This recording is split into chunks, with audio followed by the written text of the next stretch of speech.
Finally एक ऐसी जीत जहां पर आप कह सकते हो कि इंडियन टीम ने कन्विंसिंग क्रिकेट खेली है, बैटिंग पॉइंट ऑफ व्यू से, बॉलिंग पॉइंट ऑफ व्यू से। इंडिया ए की मैं बात कर रहा हूँ, यहाँ डाम्बुला में हूँ।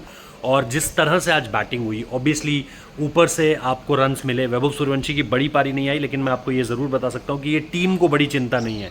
मैनेजमेंट, कोचिंग स्टाफ, उन्हें पता है कि वैभव सूर्यवंशी क्या करने में सक्षम है, तो उनको बहुत ज़्यादा चिंता नहीं है इस बात की। वो ये जानते हैं कि ये एक डिफरेंट तरह का विकेट है। बट जो लोग ये कह रहे हैं कि यार वो फ्लैट ट्रैक में रन्स बनाता है, मैं आपको बता दूं भाई, मैंने उसे 3-4 अलग अलग कंडीशंस में खेलते हुए देखा है, 100 बनाते हुए देखा है।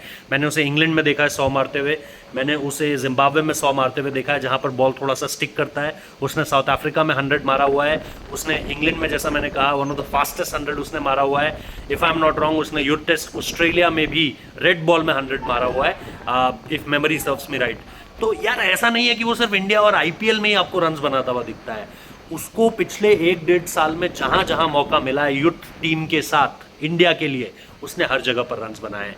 तो ये कहना छोड़ दो कि फ्लैट ट्रैक बुली, जाकर देखो पहले, जाके उन पारियों को देखो जहां उसने अंडर प्रेशर आकर वो पारियां खेली है, आपको समझ में आएगा कि फ्लैट ट्रैक बुली क्या होता है। तो मैं चाहूंगा कि थोड़ा सा ये जो लोग कहते हैं ना कि नहीं फ्लैट ट्रैक्स आईपीएल में रन्स बना दिए हैं, भाई सिर्फ आईपीएल में रन्स नहीं बनाए, दुनिया में जहां जहां गया है वहां रन्स बनाए। कोई एक ऐसी जगह नहीं है जहां पर रन्स ना बनाए हो, कोई भी एक ऐसी जगह।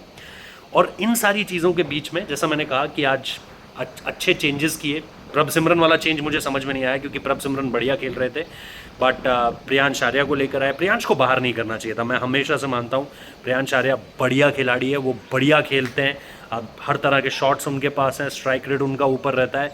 इस तरह की कंडीशंस में भी अगर आप देखोगे ना, तो जहाँ पर हर कोई थोड़ा सा स्टक कर रहा था, वहाँ पे प्रियांश आर्या ने क्या कमाल की पारी खेली है।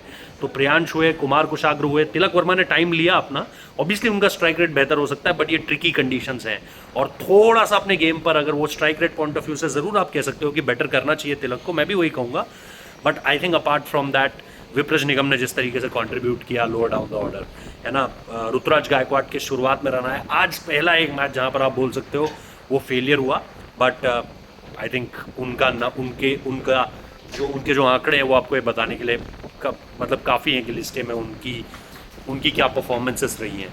तो एक तरफ तो ये चीज़ हो गई, लेकिन सबसे बड़ी बात आज ये रही कि ठीक है, स्पिन भी इन्होंने ठीक ठाक खेल ली। बात ये रही कि बॉलर्स ने विकेट लिए हैं आज।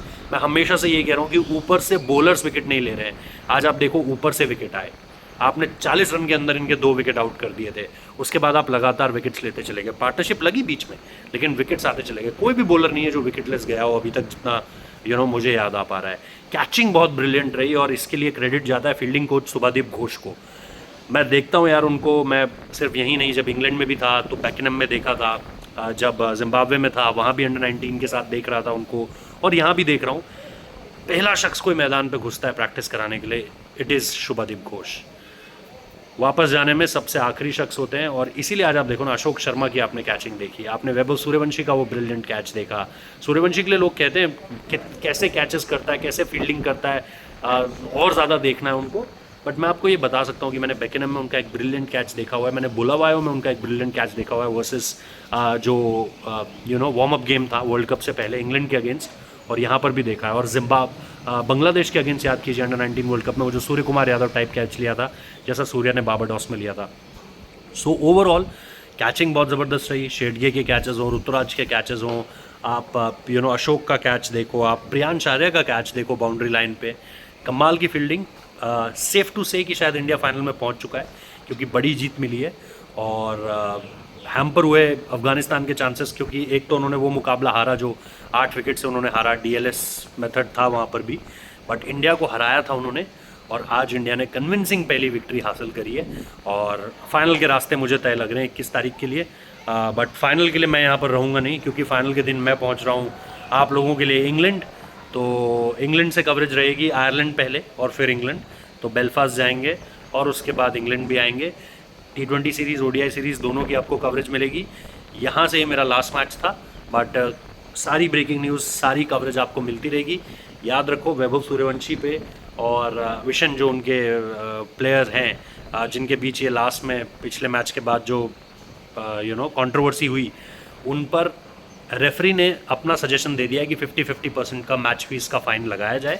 अब दोनों देशों के स्टेट बोर्ड्स ये फैसला करेंगे कि क्या करना है, क्या फ़ैसला लेना है। तो वो फैसला मेरे ख्याल से आज शाम तक आ जाएगा। शाम ऑलरेडी हो चुकी है, बट शायद अभी कभी आ जाएगा, तो उसके बारे में भी आपको बताएंगे। इसके अलावा तिलक वर्मा और डिकवेला के ऊपर भी जो है वो फ़ाइन लगेगा, तो वो भी आप लोगों को बता देंगे। But that's it.